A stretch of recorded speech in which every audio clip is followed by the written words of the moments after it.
আসসালামু আলাইকুম রহমতুল্লাহি ওবারাকাতুহ।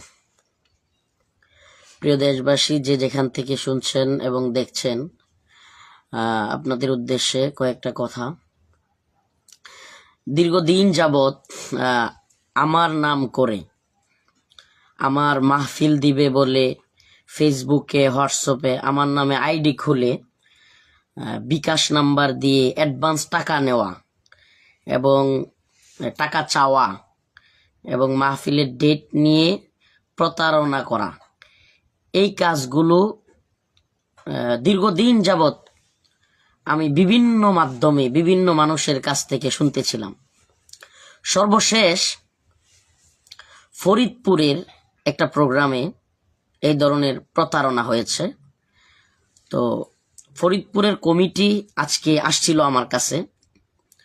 এরাই মূলত এই যে আমার ডান পাশে যাকে দেখতে পাচ্ছেন রুমাল, উনাকে নিয়ে আসছে, উনাকে, এবং এই যে আমার বাম পাশে যাকে দেখতে পাচ্ছেন, এদের দুইজনকে নিয়েই ধরে নিয়ে আসছে ওনারা। এরা ফরিদপুরওয়ালাদের কাছ থেকে আমার নাম করে 25,000 টাকা নিয়েছে। এবং আমি আপনাদেরকে একটু ভিডিও স্ক্রিনে দেখাতে চাই। দেখেন, আমার এটা তো ক্লিয়ার হয় না, বুঝলেন? ব্রাইটনেসটা একটু কমায় দে, ওটার ব্রাইটনেসটা একটু কমায় দে। ব্রাইটনেস কমাইলে ক্লিয়ার হবে। হ্যাঁ,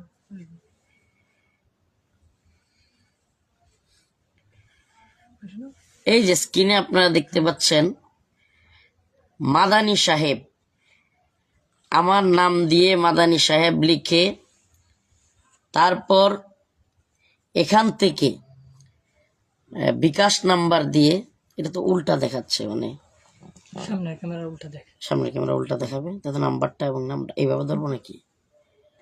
না এভাবে ধরলে হবে না। ওইভাবে হ্যাঁ বুঝবো, ওইটা বুঝবো।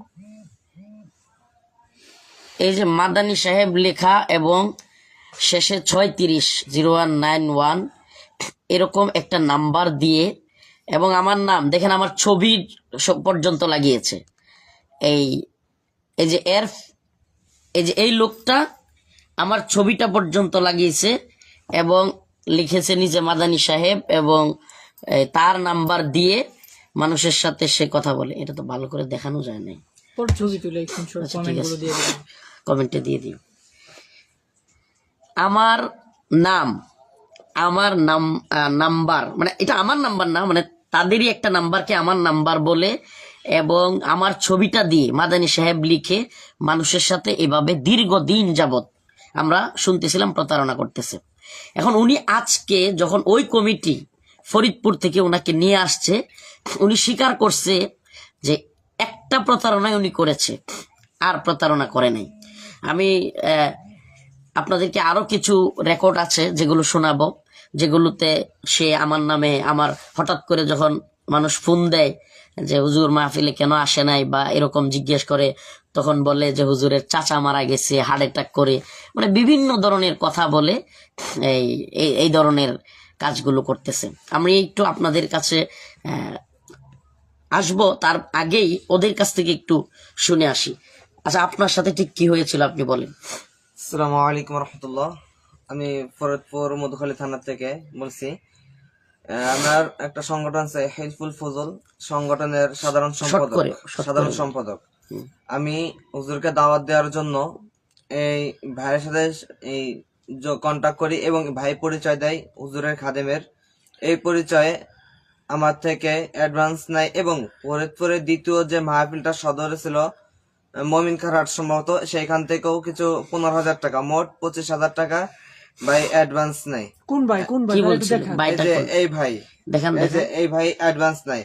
অ্যাডভান্স নেওয়ার পরে আমি যখন হুজুরের সাথে কথা বলতে চাই তখন আমাকে নাম্বার দেওয়া হয় এবং হুজুর খাদিম হিসাবে আমাকে নাম্বার দেওয়া হয়। নাম্বার দেওয়ার পরে লাস্ট যেদিন আমি মাহফিলের দিন ফোন দিতেছি তখন ফোন ধরে না, পরে লাস্ট ফিনিশিং বলতেছে যে, ফোন ধরে বলতেছে যে হুজুরের চাচা নাকি হার্ট অ্যাটাক করে মারা গেছে, হুজুর গাজীপুর থেকে ফেরত চলে গেছে। গাজীপুর পর্যন্ত আসছিল, গাজীপুর থেকে হুজুর আবার ফেরত চলে গেছে। এই যে রেকর্ডটা শুনে একটু। আর আমার কাছে যে ভয়েস দেওয়া হয়েছে হুজুর এখন, এই ভয়েসটা আপনাদেরকে শোনাবেন। এবং আপনি এটা বলেন যে আপনিও যে আমার নামে ফেসবুকে উল্টাপাল্টা লিখছেন কসমকে যে আমি টাকা নিছি, আপনি যে এইটার ব্যাপারে বলেন। আমি হুজুরের ব্যাপারে এই ভাইয়ের কথা শুনে বা এই ভাইয়ের ভয়েস উক্তিতে হুজুরের নামে একটা মিথ্যা আর কি একটা পোস্ট করছিলাম। আপনি কসম খাইছেন যে আল্লাহি আল্লাহর কসম আমি হুজুরের বাড়িতে গেছি। আচ্ছা, জীবনে কোনোদিন এভাবে আমার সাথে আপনার এভাবে দেখা হয়েছে? জি না। তাইলে আপনি যে বললেন আল্লাহি আল্লাহর কসম আমি হুজুরের কাছে গিয়ে বাড়িতে টাকা দিয়ে আসছি, হ্যাঁ, এবং এটার তদন্ত চলতেছে, আপনি ফেসবুকে আইডিতে পোস্ট করছেন, এটা কেন করলেন বলেন? আপনি একবার ফ্রিলি বলেন।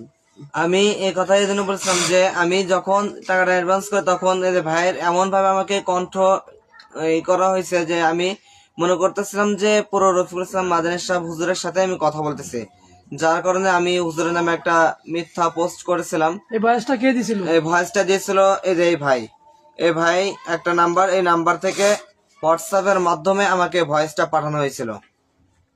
আর গতকালকে আমি আমার কমিটি টিম নিয়ে একটা মোবাইল ভাইকে দাও, আমি একটু পোস্টটা দেখাই। গাজীপুর মাওনা পুরাতন বাজার একটা থেকে মোবাইল দাও, ওই ভাইকে নিয়ে আমি হুজুরের কাছে আসি আজকে আমার কমিটির মাধ্যম দ্বারা। হ্যাঁ, আপনি কি পোস্ট করছিলেন এটা বলেন। আমি পোস্ট করছিলাম যে আসসালামু আলাইকুম ওয়া রাহমাতুল্লাহ, আমি আহমদ হোসেন রাজু আল্লাহর কসম যে রফিকুল ইসলাম মাদানী সাহেব হুজুরকে তার নিজ প্রতিষ্ঠানে এসে হুজুরকে দাওয়াত দিয়ে গেছিলাম এবং এর তদন্ত চলছে। ইনশাআল্লাহ অতি শীঘ্রই আপনাদেরকে জানিয়ে দেওয়া হবে আসল রহস্য কি এবং কিসের মাধ্যমে কিসের জন্য এর কাজটা হয়েছে। দাদা আপনিও তো এটা মিথ্যা তাইলে বললেন যে আপনি আপনি এটা বললেন কিভাবে যে বললেন? মাদ্রাসায় এসে দাওয়াত দিছিলেন, আপনি তো এটা মিথ্যা বললেন। হ্যাঁ, যে ভাইয়ের এসে মানে ভাইয়ের আস্তে আস্তে কন্টিনিউ করুন। যে ভাইয়ের আপনি প্রোগ্রামটা কিভাবে নিছিলেন? ওইটা একটু প্রোগ্রামটা নেওয়া হয়েছে যখন আমি এই ভাই প্রত্যেক বছর তার সে নিজ বাড়িতে অর্থাৎ নিজ এলাকায় প্রোগ্রাম করে। তো আমি ভাইকে একদিন ফোন দিলাম, ভাই রফিকুল ইসলাম মাদানী সাহেব হুজুরের সাথে তো আপনার কন্টাক্ট হয়, অথবা রফিকুল ইসলাম মাদানী সাহেব হুজুরকে তো আপনি একবার মাহফিল দাওয়াত দিচ্ছিলেন, তা হুজুরের কোনো ডেট আছে কিনা? তখন ভাই বলল যে হ্যাঁ আছে ডেট, কিন্তু এখন নেওয়া যাবে না, একদিন পরে নিতে হবে। তখন আমি কে বলছে এই কথা যে একদিন পরে নিতে হবে? এই যে ভাই বলছে যে একদিন পরে নিতে হবে। তখন আমি বলছিলাম যে ভাই একটু তাড়াতাড়ি দেখলে ভালো হয়। তখন বলছে যে হুজুরের ডেট তো অত সহজে পাওয়া যায় না। তো আমি বললাম আচ্ছা ঠিক আছে, যখন পাওয়া যাবে তখন আমাকে বলবেন, আমি সমস্যা নাই। তখন তারপরের দিন ফোন দিয়ে বলতেছে জানুয়ারি মাসের 18 তারিখে 2025-এ হুজুরের একটা ডেট খালি আছে। আমি বললাম আলহামদুলিল্লাহ, সমস্যা নাই। মানে এটা কি সেই দিতেছে ডেট? হ্যাঁ, এই দেখ 18 ভাই, তারিখ খালি আছে। এই ভাই সেই দিতেছে। দেওয়ার পরে আমি বলছি আচ্ছা ঠিক আছে, সমস্যা নাই। পরে আমাকে বললো যে হুজুরের ইসের জন্য মানে হুজুর চাই নাই, তবু আর কি অ্যাডভান্স একটু করা থাকলে আর কি ভালো হতো। তো আমি কথা হুজুরকে বললাম যে হুজুর তো আমার যেন তো অ্যাডভান্স নেয় না অথবা কন্ট্যাক্ট করে কোথাও মাহফিলতে নেয় না। তবু আমি হুজুরকে পাওয়ার জন্য 10,000 টাকা তাকে অ্যাডভান্স করছি এবং ফরিদপুরের দ্বিতীয় মাহফিল মমিনকার হাট ওইখান থেকেও তাকে 15,000 টাকা অ্যাডভান্স করা হয়েছে। আমরা একটু ওরে অফ করাই, আমি ওর পোস্ট আপনাদেরকে দেখাচ্ছি প্রিয় দর্শক শ্রোতা। ব্রাইটনেসটা একটু কমায় দেন। ওর পোস্ট যেটা, এটা হলো পরে শোনাচ্ছি আমি। আসসালামু আলাইকুম, আমি আহমদ হোসেন রাজু বলতেছি। ওয়াল্লাহি আল্লাহর কসম আমি নিজে সরাসরি নেত্রকোনায় রফিকুল ইসলাম মাদানী সাহেব হুজুরের মাদ্রাসায় গিয়ে এবং আমার সাথে গাজীপুর মাদখলা মসজিদের ইমাম এবং সহপাঠী হাফেজ মাহদি হাসান, আমরা তিনজন সরাসরি হুজুরের সাথে দেখা করে তার সামনে বসে রফিকুল ইসলাম মাদানী হুজুরের সম্মতি নিয়ে 10,000 টাকা অ্যাডভান্স দিয়ে 18 জানুয়ারি 2025 মধুখালী শ্রীপুরে হিলফুল ফজুল যুব সংস্থার মাহফিলের জন্য দাওয়াত দিয়েছিলাম, কিন্তু কোনো কারণবশত তিনি আসতে পারেন নাই। এজন্য আমি অত্যন্ত দুঃখিত। তিনি কেন আসতে পারেন নাই আমাদের তদন্ত চলছে, ইনশাল্লাহ সবাইকে জানিয়ে দেওয়া হবে। তা আপনি যে এই যে মিথ্যা কথাগুলো বললেন যে আপনি আমার সামনে দাওয়াত দিয়েছেন আমার সম্মতি নিয়ে, আচ্ছা এবার আপনার কাছে কিছু কথা জানি, এরপরে রেকর্ডটা শুনবো। এদিকে আসেন। আপনার নাম কি?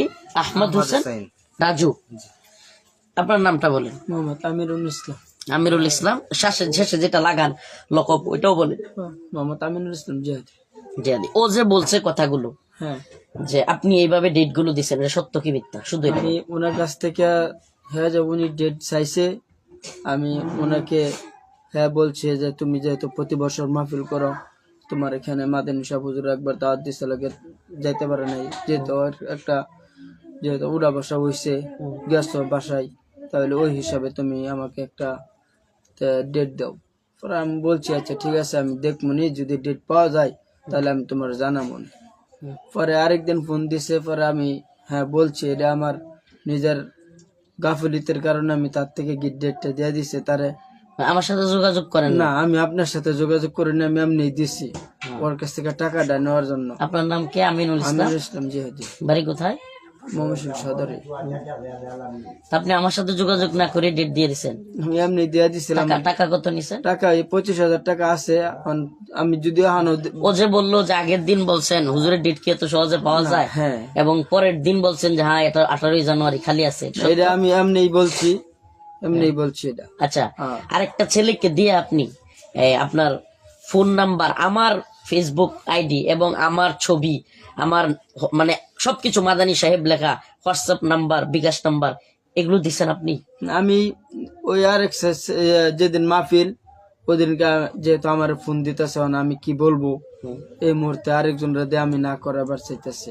পরে ওই অবস্থায় পরে একজনটা কইলাম যে এই এই এই নাম্বারে কিছু ই করো, একটা নাম্বার দেই বয়সে খালি দেয়া দাও যে মাদানী সাহেব হুজুর চাচা মারা গেছে, হার্ট অ্যাটাক করে মাহফিলে আসতে। আপনি এই খবর কই শুনলেন যে মাদানী হুজুরের চাচা ভুয়া? এটা এমনি আমি শয়তানের ধোঁকা পড়ে এরকম হইছি।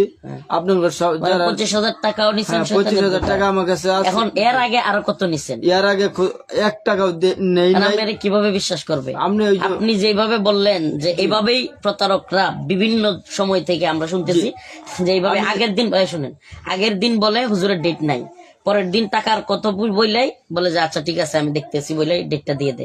আচ্ছা আরেকটা কথা, আপনি আমার ছবিটা এটা হোয়াটসঅ্যাপ নাম্বারে কেন লাগাইলেন? লাগাইছেন কিনা? যে আমি লাগাইছি যে তারা দেখতে পারে যে না মাদানী, এটাই মাদানী সাহেব না মাদানী সাহেব না। আপনার হোয়াটসঅ্যাপে তো ইয়াও আছে, ওই আপনার আপনি যে আমার ভূমিকায় অভিনয় করছেন বা আরেকজন দিয়ে করাইছেন, এটার তো ইয়া আছে। এই যে দেখেন প্রিয় দর্শক, এই যে দেখেন কি সুন্দর সে রিপ্লে দিচ্ছে আমার ছবি দিয়ে, আমার ইয়া আইডি খুলে। আসলে এটা ইয়া হইলে ল্যাপটপ হইলে ভালো হতো। এই যে আমার নাম, নোটিফিকেশনটা সরাই দেন। আমার নাম, আমার ছবি, আমার নাম্বার দিয়ে এরপরে মেসেজের রিপ্লাইও দিচ্ছে। উনি লিখছে যে হুজুর কেন আপনি মাহফিলে আসতে পারলেন না? লিখছে আসসালামু আলাইকুম ভাই, মাহফিলে না আসার জন্য আন্তরিক দুঃখিত, আমার চাচার জন্য সবাই দোয়া করবেন, আগামীতে ইনশাল্লাহ আপনাদের কাছে আমি এবার ক্ষমা প্রার্থী। মানে পুরা আমার আইডি, আমার ছবি, আমার সবকিছু দিয়ে সে ক্ষমা চাচ্ছে, টাকাও নিচ্ছে, এবং সে আরেকজনের তথ্য দিছে যার বয়সটা একটু খোলেন তো, বয়সটা শোনাই।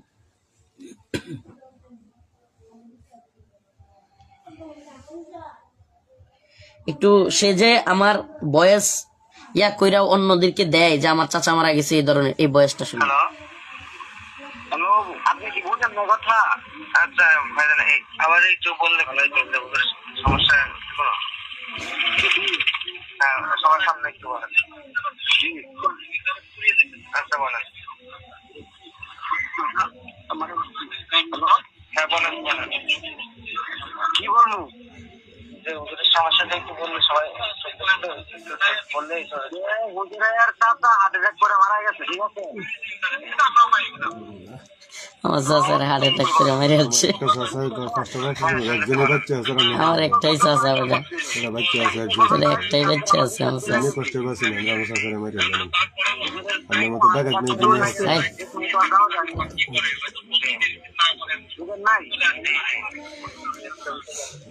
আসলে প্রিয় দর্শক, আমরা আসলে তৎক্ষণাৎ সবগুলো ডকুমেন্ট ওদের ফোন থেকে যেগুলো পাইছি এবং আরো তালাশ করতেছি, ওগুলো আপনাদেরকে দেখাবো। আপনারা যদি মনে করেন যে আমরাই ওদেরকে পাই গেছি, এত সহজ না। ওই কমিটিওয়ালারা ওদেরকে খুঁজে ধরে নিয়ে আসছে। আলহামদুলিল্লাহ, ফরিদপুরের যে কমিটি এদেরকে নিয়ে আসছে, এই জন্য আন্তরিকভাবে তাদের প্রতি মোবারকবাদ। আর এরা আসলে প্রতারণার শিকার হয়েছে। তো আরেকটা আপনাদেরকে কথা বলতে চাই, পঞ্চগড়ে সেম কাহিনী হয়েছে এমন অনেক জায়গায় যেখানে আমাদেরকে দাওয়াতি দেওয়া হয় নাই, ন্যূনতম কোনো যোগাযোগ আমাদের সাথে নাই। অ্যাডভান্স করছে, কাকে টাকা দিছে, একটা 34 নাম্বার, একটা ওর কত নাম্বারটা শেষে কত, 36 নাম্বার। এই মানুষ নাম্বারগুলোতে টাকা দিয়ে প্রতারিত হয়ে তারপরে আমাদের নামে বদনাম করে মাইক দিয়ে অ্যানাউন্স করে যে হুজুর আসে নাই, হুজুর টাকা নিছে, হুজুর এই করছে সেই করছে। এই সমস্ত প্রতারণাগুলো কন্টিনিউ চলতেছে। এখন আমি আপনাদের সামনে আসলেই আপনাদের কাছে জানতেই চাচ্ছি একে আসলে করব কি, এবং এ কতগুলো টাকা নিছে, এবং এই পর্যন্ত এ স্বীকার করতেছে একটা ধরা খাইছে, ওইটাই স্বীকার করতেছে, আর বাকিগুলো যেগুলো ধরা খায় নাই ওগুলোর ব্যাপারে কি হবে, এবং এটাই কি ওর কথা কতটুকু বিশ্বাসযোগ্য। তো বিষয়গুলো হলো, আমি পঞ্চগড়ের ব্যাপারটা বিশেষ করে বলতেছি, যেখানে উকিল নোটিশের কথা আসছে সারা দেশব্যাপী। ওই মাহফিলটার কথা, পঞ্চগড়ের মাহফিলটা মিডিয়া নিউজ হয়েছে, দেশের মেইন স্ট্রিম মিডিয়াগুলো নিউজ করেছে যে হুজুর মাহফিল রেখে যায় নাই। যদিও নিউজ সঠিক করেছে, কিন্তু থাম্বনেলটা এমন দিয়েছে মনে হয়েছে আমিই যাই নাই। ভিতরে নিউজ সত্য ছিল যে এরাও প্রতারণার শিকার হয়েছে পঞ্চগড়ওয়ালারা। কিন্তু পঞ্চগড় কমিটির একটা মানে চালাকি আছে, এরা একটা চিটিং করেছে, সেটা হলো ওরা যখন বুঝতে পারছে যে আমরা প্রতারিত হয়েছি, তখন আমার কাছে আসছিল। তখন আমি বলছি, ভাই আমার তো এদিন প্রোগ্রাম আরো ভিন্ন জায়গায়, এখন আপনারা প্রতারিত হইলেই তো করার কিছু নাই, আমি তো যেতে পারবো না। যখন আমি এই কথা বলছি, তারপরেও এরা পঞ্চগড়ে গিয়ে বলে নাই মানুষকে যে হুজুরের কাছে আমরা গেছিলাম, আমরা প্রতারিত হয়েছি। উল্টা এরা আরো মানুষকে জড়ো করছে, মাইকিং করছে, সবকিছু করে মানুষ যেদিন একত্রিত হয়েছে সেদিন বলছে যে হুজুর গাইবান্ধায় গিয়ে অ্যাক্সিডেন্ট হয়ে গেছে। এই হলো অবস্থা। আপনাদেরকে কি বলছিল যে ওই গাজীপুর পর্যন্ত আমি চলে আসছিলাম নাকি? আমাকে বলছিল যে, আমি বলছিলাম যে ভাই আমার তো এত বড় একটা আয়োজন, প্রায় 1 লাখ টাকার মতো খরচ, তাই এই মুহূর্তে যদি ওজন না আসে অনেক বড় ক্ষতি হবে, আমি জনগণের সামনে কি জবাব দেবো। তখন ভাই বলল যে ভাই হুজুর গাজীপুর পর্যন্ত চলে আসলে, গাজীপুর পারও হয়ে গেছিল, কিন্তু হুজুরের চাচা হার্ট অ্যাটাক করে মারা গেছে, যার কারণে হুজুর আবার তার নিজ বাসস্থলে রিটার্ন করছে। এই কথা আমাকে বলছিল। এখন বিষয়টা হচ্ছে, এই প্রিয় দেশবাসী, এগুলো হলো জানানো আমাদের প্রয়োজন ছিল, যেহেতু অনেক মানুষ মনে করেন, দেখেন আপনি কোন জায়গায় স্বর্ণের কথা বলে সিটি গোল্ড কিনে নিয়ে আসছেন, আপনি প্রতারিত হয়েছেন, এজন্য এটা স্বর্ণকারের দোষ না, স্বর্ণের দোকানদারের দোষ না। আপনি প্রতারিত হয়েছেন আপনার বোকামির কারণে, এটার দায় স্বর্ণকার যেমন নিবে না, তেমনি ভাবে আপনি যদি কোনো প্রতারণার শিকার হয়ে আমাদের দায় দেন, এটার দায়ও আমরা নিব না। প্রতারকদের খুঁজে বের করার দায়িত্ব আপনাদের, আমাদের এত সময়ও নাই। যেহেতু আমি একটাকে পাইছি এজন্য বলতেছি, এমন অসংখ্য প্রতারক, বিশেষ করে 34 লাস্ট নাম্বার দেখি, আমি এর কাছ থেকে জিজ্ঞাসাবাদ করতেছি, ও আরেকজনের নাম বলছে যে কিনা ভয়েস গুলো দেয়। আমি নিজে ওই প্রতারকের সাথে কথা বলছি, আমারও মাহফিল দিতে চাইছিল, রফিকুল ইসলাম মাদানী সাহেবের মাহফিল আমি নিজেও নিতে চাইছিলাম একটা। ও দেখা যায় হাসে, তো আপনি একটু হাসেন। কি বলবো, কষ্ট কষ্ট আপনি কি কষ্ট কষ্ট তো আচ্ছা, আপনি খেয়ে গেলেন, আপনি মানে ধরা খায় এখন কষ্ট না? ধরা গায়ে কষ্ট। আমি এরকম কি করতে পারি না যে, মানে আমি এখন কি করবো আল্লাহ এদেরকে নিয়ে। আসলে কি আপনাদেরকে বলি, যারা প্রতারিত হয়েছেন এদের প্রত্যেকেরই আসা উচিত। মামা কি বলো? প্রত্যেকের আশা এর নামে মামলা দেওয়া উচিত, কারণ আমি তো ভুক্তভোগী না, আমার কাছ থেকে তো সে টাকা নেই নাই। এখন আমি তো তাকে যে আইনের আওতায় দিব বা আমি একটা কিছু করতে যাব, এখানে তো ভিকটিম লাগবে। যে সমস্ত মাহফিল কর্তৃপক্ষ প্রতারিত হয়েছেন এরা যদি একে মামলা দেন এবং ওই 34 নাম্বারেও মামলা দেন, তাহলে আমি আইনানুগ ভাবে প্রশাসনকে বলে দিতে পারবো যে এই মানুষগুলো প্রতারিত হয়েছে, আপনার ব্যবস্থা নেন। তো আপনার এখন কি বলেন, জাতির উদ্দেশ্যে আপনি কিছু বলেন যে আপনি এই কাজগুলো কেন করলেন বা কি বলেন শেষমেশ। আমি এটা শয়তানের ধোঁকা করে ফেলছি, এটাই আমার শয়তানের ধোঁকা, এটা আমি জীবনে প্রথম, আমি করি নাই। টাকা আছে আমার কাছে, 15-25 হাজার টাকা আছে, আমি দেই, কোনো সমস্যা নাই। হুজুরের যে বিচারটা দিবে, হুজুরের যে সিদ্ধান্ত দিবে, যেই আমার শাসন করবে, আমি এটা গার পাতা নিয়ে মাথা নিব। এটা আমার জীবনে প্রথম, খোদার কসম করে বলতে পারবো। আমি আমার এই যে অনেক উলামা একরামের লগে আমি উঠা বসা করি, কিন্তু এরকম ধরনের আমি কোন সময় করি সবার ডেট নিয়ে দেন না, সবার ডেট না, আমি ডেট দেন না না, আমি এটার প্রথম ই করছি, আমি আর কারো ডেট দেই না। মানে আপনার কাছে আর কার কার ডেট পাওয়া যেতে পারে না, ডেট আমি কেউ দেই নাই তো। ও মামুন সাহেবের ডেটও দেয় না, আমাদের লাগবে একটা, যদি দেয়। না, এটা আসে সে যে আমার নামে কসম করে মিথ্যা বলছে, কসম করে আমার নামে আমার কাছ থেকে ডেট নিয়েছে, মিথ্যা বলছে, তারপরেও কসমের শাস্তি কি? আবার কসম করে অপবাদ দেওয়ার শাস্তি কি? এটারে হে শাস্তি দিতে হবে। মানে আমি আপনাদের যারা দেখতেছেন ল্যাবটা, আমি আপনাদের কাছে দুঃখিত, আন্তরিকভাবে দুঃখিত। আমার জন্য অন্য প্রতারকদের উদ্দেশ্যে কিছু বলেন, মানে যারা আপনার মতো আরো কিছু প্রতারক আছে এই বন্ধুদের ব্যাপারে বলেন। আমি ওগুলা জানিও না, বলতেও পারি না। এটাই আমার প্রথম, আমি জীবনে এটা করিও নাই। এই ও আরেকজনের নাম্বার দিয়ে বয়েস দিয়ে পাঠায় নাই না, হ্যাঁ? আমি ওই লোকটাকে, ওই লোকটার নাম বলেন। ওই যে নাম্বারটা দিছি, হুম, সে আমার কাছেরই মানুষ আছিল। ওরে তো লাগবে, হ্যাঁ, আমরা তো ওরে খুঁজতেছি। ওনার দেয় আমি বয়সটা দেওয়াইছি। মানে আপনি মক্কেল ধরে আনতেন আর ওরে দিয়ে বয়েস দেওয়াইতেন না? ওরা ওই 2টা বয়সী দেওয়াইছি, আমি কইছি যে এই 2টা বয়স দে, ঠিক আছে। হুজুরা যে সিদ্ধান্ত দিব, আমি জরিমানা দিতে রাজি আছি। আমার ওর নাম কি? ওর নাম কি? ওর ওর বাবার নাম নাম কি? কি? ওর ওর পরিচয় বাপের দেন। নাম কি? ওর ঠিকানা ওর বলেন। নাম হয়েছে সাব্বির হোসেন, তার বাপের নাম তো আমি জানি না। চাকরি বাড়ি কোথায়? জি, বাড়ি কোথায়? বাড়ি হালুয়াঘাট। হালুয়াঘাট। আমি মসজিদে চাকরি করি, 10,000 টাকা বেতন চাকরি করি। এখন ওই মসজিদ কমিটি দেখলে আপনার চাকরি থাকবে? চাকরি তো থাকতে চাকরি থাকতে নইলে আমি ইমাম হয়ে এরকম কাজগুলো করেন আপনি? কল্পনাও করছি না। কি করতাম এটা রে, মানে করে দিন হুজুর।